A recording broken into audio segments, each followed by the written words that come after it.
नमस्कार, दो का दंगल देख रहे हैं आप। मैं हूं आपके साथ दीपाली। हमारे साथ हाथरस की वो धाकड़ बहनें लाइव जुड़ चुकी हैं जिन्होंने दहेज के लोभियों को सबक सिखाया है। दोनों बहनों की शादी थी। लड़के वालों ने शादी के वक्त ही कार की मांग कर दी। फिर क्या था, दोनों बहनों को ये बात नागवार गुजरी और दोनों ने शादी करने से इनकार कर दिया। आपको बताएं, मामला 15 अप्रैल का है। सादाबाद इलाके के समतपुर गांव में दो बहनों की शादी दो सगे भाइयों के साथ तय हुई थी। घर पर मेहमान आए हुए थे, खुशी का माहौल था, बारात आई, सभी रस्में की गई। लेकिन इसी बीच लड़के पक्ष ने कार की मांग रख दी। इस बात को लेकर विवाद इतना बढ़ गया कि मारपीट होने लगी। जब इसकी जानकारी दुल्हन को लगी तो दोनों बहनों ने शादी करने से इनकार कर दिया।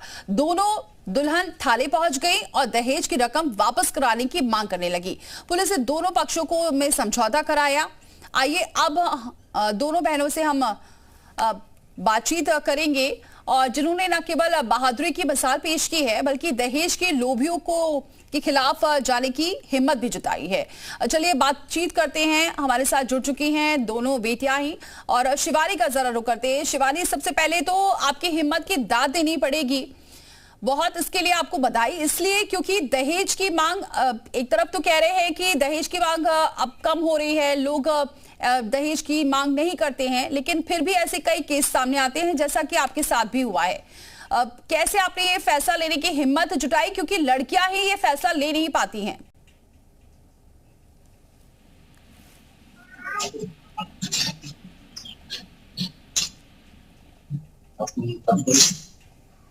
शिवानी, मेरी आवाज आप तक पहुंच रही है?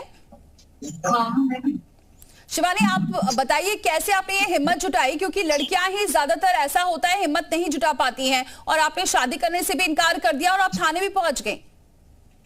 इन्होंने 1 साल हमसे, हम गरीब परिवार से हैं और इन्होंने हमसे इन टाइम पर अनावश्यक डिमांड की। और जब हम जयमाला के लिए जा रहे थे तो इन्होंने मेरे पापा में धक्का मार दिया और ये कार दो नहीं तो शादी नहीं होगी। और बुलेट की बोला कि बुलेट दो नहीं तो शादी नहीं होगी।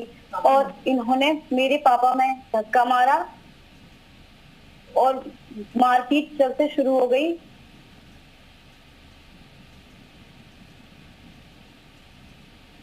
जी हाँ शिवानी, बोलिए।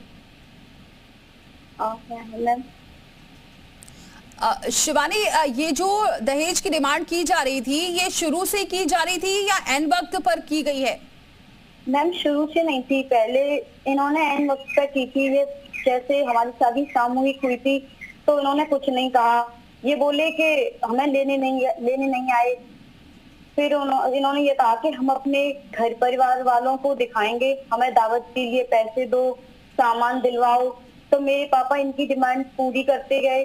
फिर उन्होंने शादी के 2-3 दिन पहले फिर डिमांड कर दी बुलेट की। तो हमने सोचा कि ऐसे बोल रहे होंगे। फिर हम शादी के लिए जैसे गए, अच्छे से प्रोग्राम चल रहा था, सब कुछ बढ़िया था। जयमाला के लिए जा रहे थे तो इन्होंने, इसके भाई ने बोला कि कहाँ है तेरी बुलेट। और अगर पापा ने बुलेट देने से, हमारे पास बुलेट तो थी नहीं, तो इन्होंने मेरे पापा में धक्का मारा और कह दी कि जयमाला। अच्छा शिवानी, मैं आपसे ये जानना चाहूंगी, ज्यादातर ऐसा होता है कि जो लड़कियां होती हैं वो ये भी सोचती हैं कि समाज क्या कहेगा, और जो उनके घर वाले हैं वो भी कहते हैं कि ठीक है अभी मामला सुलझ जाए, शादी हो जाने देते हैं, उसके बाद देखेंगे। आपके मन में उस वक्त क्या आया? आप थाने भी पहुंची, क्या आपने सोचा कि क्या समाज कहेगा, क्या नहीं सोचेगा? क्योंकि ये एक मैसेज भी है उन लड़कियों के लिए भी, क्योंकि अभी भी कई ऐसी खबरें आती हैं जिसमें दहेज की डिमांड की जाती है। मैम, समाज तो पता नहीं क्या क्या कहता है, उसके बारे में सोचेंगे तो जीना ही छोड़ देंगे। जी ठीक है, मैं आपके पिताजी से भी बात करती हूँ। सर, ये बताइए, ये जो डिमांड की गई है शुरू से की गई या अभी की गई? फिर कैसे इस पूरे मामले को आपने समझा और आगे पहुंचे थाने तक? ऐसा है तो हमारी भाई शाम मुख्यमंत्री इससे हुई थी। हम गरीब परिवार के, हमारे पास पहली बार अब शादी हो गई 12 मार्च 2025 को। फिर ये बोले घर से विदा कराए। इन्होंने फिर घर से गिराने की बोले कि शादी करो भाई, तब तो हम लड़कियों को ले जाएंगे। हमने तो भाई अब समाज में हम इज्जत के लिए हमने अब लोगों से कर्जा लिया, जैसे व्यवस्था बनाई, इनके कहने अनुसार चलते थे। आपको बताएं तो जैसे ही 2-3 दिन पहले इन्होंने डेट रखी 14 अप्रैल, 2-3 दिन पहले तो हमारे लड़की के बजाय था कि आप हमें ब्रेक दे दो कि भैया हमारे पास तो व्यवस्था नहीं है। तो हमने समझिए चलो मजाक कर रहे हैं, कोई बात नहीं है।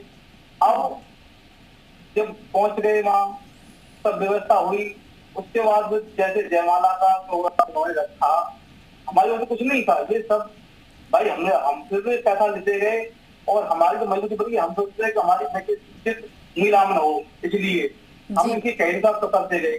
भाई ये लड़की नहीं ले जाते तो हमारी नीलाम होती, और वही कहानी आज बन गई। फिर मुकेश जो है लड़का बड़ा वाला, उसने फिर पैसे तो मैं उसके बिहार में पैसे तो धक्का मार दिया मुझे।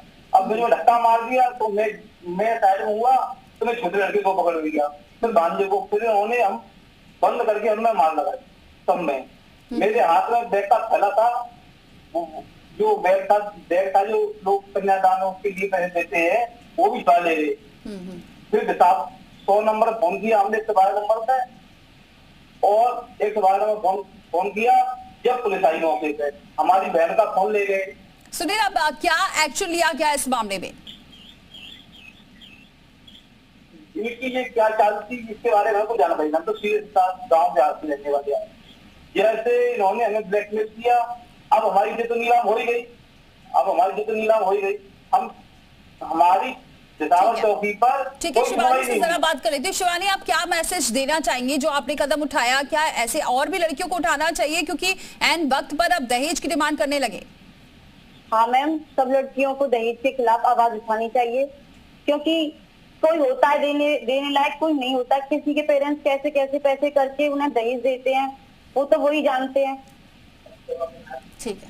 और मैम अब भी हमसे दबाव बनाया जा रहा है कि फैसला करो। पुलिस चौकी में बिसावर में उन्होंने तो हमें भगा दिया, ना हमारी सुनी, और सारवाद थाने में हमें 19 घंटों से गुमराह किया जा रहा, और हमसे बोले कि फैसला कर लो।